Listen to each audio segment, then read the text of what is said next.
How to find your Steam trade URL. Welcome to Glitz and let's get right into this video. To find your Steam trade URL, firstly you need to launch your Steam application. Make sure that you are logged in into your Steam account. To check out your Steam trade URL, firstly tap on your username icon which is at the top. From there, head to Profile. Now once you are in here, you need to scroll down and select on Inventory.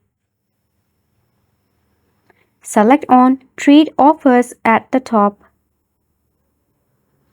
Now scroll down again. Tap on Who can see my trade offers. At the very bottom, you will find your very own trade URL, which you can share anywhere including third-party trading sites and Steam community groups. To create a new, just tap on Create New URL and tap again for confirmation. Steam will create you a brand new trade URL ASAP. Wasn't it simple?